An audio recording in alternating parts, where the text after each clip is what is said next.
Hello, Slicey Dicers. This is Brian with another knife video for you today. We have the Hinderer 3.5-inch XM-18 non-flipper Fullard Spear M390 DLT trading exclusive. It's a lot of name. I do want to say right off the bat, I know I'm going to get comments because I've been doing a whole lot of really high-end stuff lately. I apologize for that. This is also that in that range. It starts out at $450, which is what this version costs. And then they go up to like 465 for the black DLC and stuff. I am doing this today though because they are available, and I know a lot of us have been waiting a really long time for a non-flipper XM18 to come back around again. They've made them in the past, but it's been quite a while. And this is a really good choice of blade for this. We'll see that when we get to it. You can Spidey flick it, which is really cool. But I do assure you the next two reviews are budget stuff, so don't worry about that. This is the Battle Bronze version. You'll see why towards the end of this video why I chose the Battle Bronze. They come in a whole bunch of different versions right now. There are a lot in stock. Go to dlttrading.com. I have no affiliation with them, but I just know I have a lot of Hinderer fans that watch the channel, so I want to let you guys all know they're out. They do have a lot of the elusive DLC with the DLC blade and DLC lockside, which is really cool. That's what I would have gotten, except for that I have a specific plan that the Battle Bronze will look good with. So you'll see why here in a moment, why I went with the Battle Bronze. I have not seen any Stonewash blade ones, at least not in any of the Battle Bronze finishes, which makes sense. I kind of would have liked to have a Stonewash blade.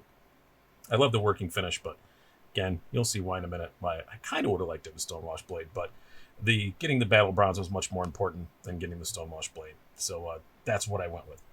But yeah, G10 scale, this is the standard one with the black. They come in a whole bunch of different colors. You guys all know that. And it came with this really cool mat, which I was not expecting. I can't show you the whole thing because I'd have to zoom way out and you'd be looking at a tiny little knife, but it's got the Hinderer logo, DLT Trading logo. It's got little markings up here for your parts when you take it apart, your standoffs, your scale screws, your nuts, and your pivot, your lock bar stabilizer. And then it's also got a spotlight for the just to put the scales on. So pretty cool. And also very good timing. Thank you very much to JLQ Knives on Instagram. I'm going to link to him down below. He sent me a whole bunch of stuff today, a bunch of stickers, this little kind of nameplate placard thing, a sign for my office door. Awesome.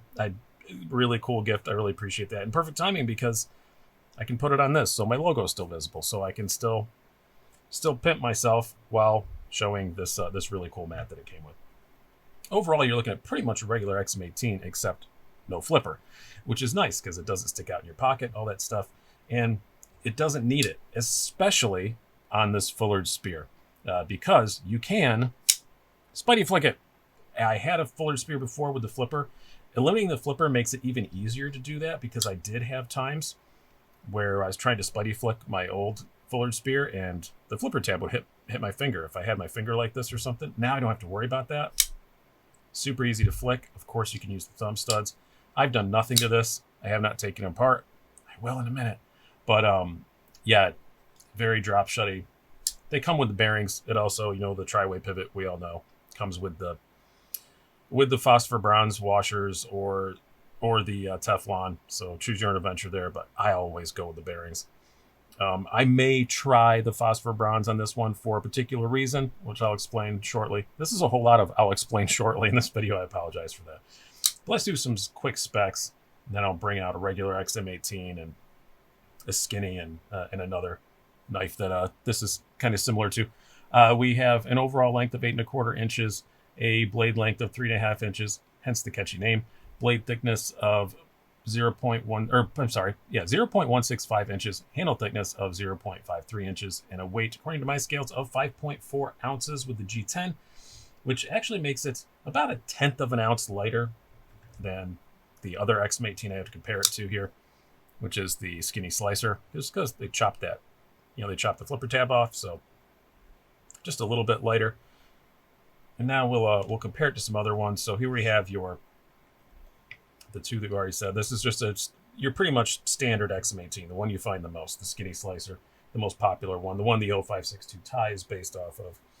And then we have, this is a no-choil skinny, so you can see the difference in thickness is quite noticeable for sure. I would love this same knife in a skinny. Ooh, that would be awesome. Except I couldn't use my cool custom scale on it. You're going to see in a moment. So, yeah. This is actually the XM-18 I carry the most. But that may change now with this one. Because I really like having the non-flipper. Another knife that you will probably see this compared to, and why I said it probably will run on the phosphor bronze washers at some point. Because this runs on phosphor bronze washers, and you guys have asked me to compare them. This is the Spartan Harsey folder. A little bit bigger knife, maybe even more comparable to an XM-24. And who knows, maybe you'll see it compared against this. Maybe you'll see it on the XM-24, maybe both. But you know, this is smaller, but it doesn't have a flipper. It's the same as this, so it's kind of potato. Which one to compare it to? But if I do, I'll switch it to bronze washers so they're more on even playing ground there. All right, so what's the other reason why I have this knife? It's gonna look prettier in a second, but yeah, it is just kind of an XM-18. Even like this, the Fuller spear blade. Another thing I really love about it that I almost forgot to mention, it's still just as thin behind the edge as the slicer grind. It doesn't the grind doesn't go up as high, so yeah, there's a bit of. This is a little bit better slicer, but it's not dramatic. And again, I just love that you can spidey flick it. It's like as I fail it. I didn't want to hit. I realized I was too close. I didn't want to hit the knife that I had in my other hand, or my other hand. But it makes it more fidgety. Again, I haven't taken this apart. We'll see in a minute if I'm going to take it apart and lube it and all that. And we'll see if it makes it even more spidey flickable. But yeah, and you can slow roll it easier than you can with the thumb studs. So it gives you a lot more deployment options. I really, really like this blade shape. I really missed mine when I sold it. But again, I kind of knew this one was coming. So that was part of the reason why I sold my flipper version. So now, what else did I want to do to this? Well, let's see if we can, through the magic of YouTube. There we go. So yeah, I put on my titanium warhog scale. If you guys watch the channel a lot, you've seen it before. It was previously on this knife, the XM-18 standard skinny slicer that standard slicer you've seen before with the stonewash finish. I just really wanted a non-flipper, and I wanted the battle bronze to match the battle bronze, and I think it looks pretty great. I am not going to change the hardware to battle bronze or anything because I think it matches the milling lines and stuff.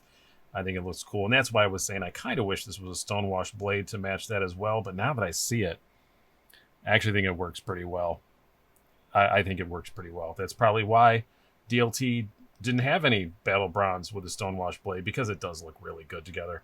And there's enough silver to tie it all in together. So yeah, I'm being vain, but yeah, this is the finished product. And this was a gift from a viewer.